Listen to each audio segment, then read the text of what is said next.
Salut tout le monde, c'est Kirby54 ou le Minotaur Gothique. Je me trouve actuellement en Auvergne, ma première convention, au Clermont Geek Convention, qui se trouve à Clermont-Ferrand. J'y suis le samedi 22 mars, nous sommes en 2014. C'est la première fois que je viens ici. D'après les informations, ils annonçaient qu'il y aurait 5000 m² d'exposition.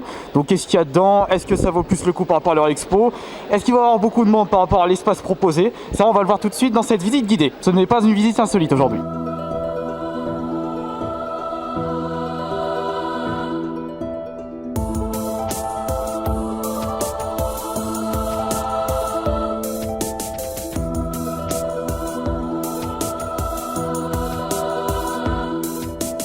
L'avantage qu'on peut remarquer à la Clermont Geek Convention, c'est qu'il y a beaucoup de place. C'est vrai que l'espace est 2 fois moins grand que le Japan Touch à leur expo qui propose 10 000. Là nous avons 5000 m² d'après le site, mais comme il y a moins de monde, eh ben, on est moins étouffé. C'est du coup plus plaisant de venir ici plutôt que la Japan Touch.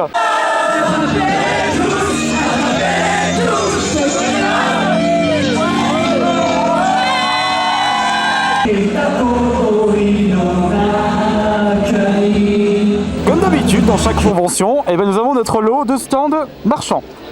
Des épées à vendre ici. On a toujours plein de goodies. J'ai vu des mugs Pac-Man qui m'a l'air d'être intéressant pour 10 €, ça a l'air d'être marrant. Surtout qu'il y a une petite option à température.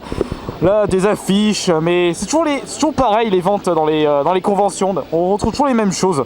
Oh tiens, un chevalier là. Ouais. Attention, attention, faut pas l'embêter.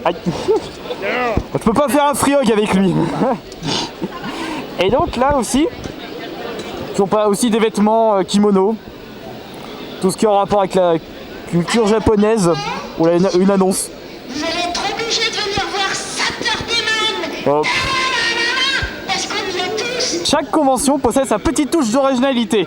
Et pour ce Clermont Geek Convention, c'est ce stand. Regardez-moi ça.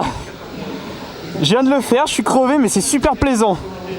On se croirait à Interville. Bon, par contre, vous pouvez le voir, ça prend vraiment de la place. Mais c'est super sympatoche.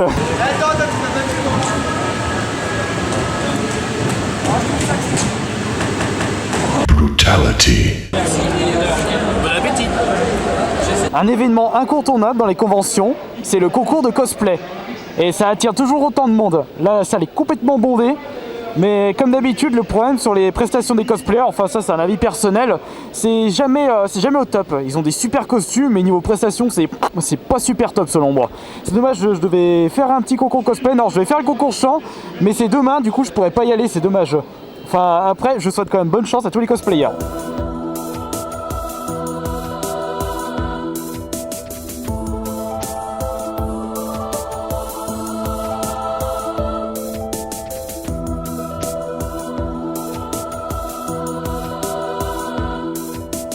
On peut voir que cette convention regorge d'activités.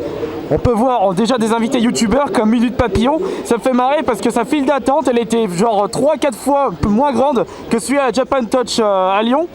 On a aussi les Serial Busters qui sont là, des doubleurs professionnels, des auteurs, animation, jeux vidéo, jeux de go. Là, même dans la salle de conférence, comme je vous le disais, il y avait le concours de cosplay. On a même ce qui est le plus marrant, c'est le speedrun de Zelda à 17h, 19h. Je sais pas si je serai encore là.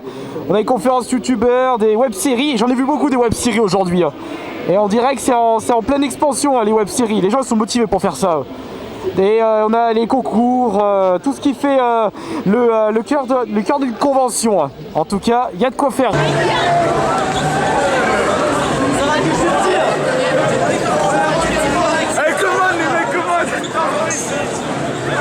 Ici, nous trouvons dans l'un des poumons de la convention, enfin selon moi, le stand jeux vidéo. Et en plus, ils ont mélangé stand rétro et jeux récents.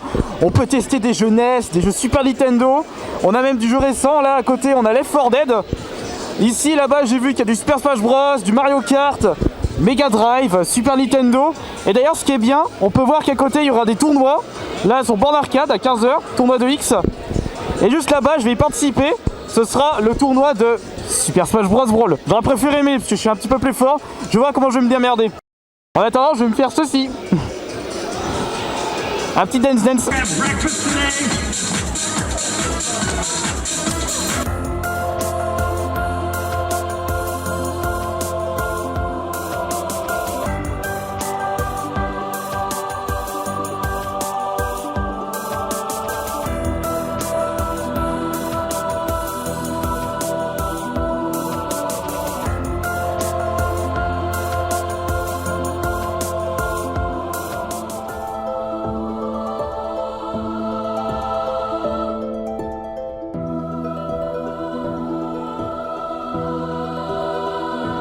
Et voilà, ce Clermont Geek Convention 2014 ferme ses portes. En tout cas, moi, mon avis personnel, j'ai trouvé cette convention top. C'est surtout grâce au fait qu'il n'y avait pas beaucoup de monde dans les allées. Ça, je trouve que c'est super important pour l'esprit d'une convention. On est moins compressé, du coup, on profite plus des stands.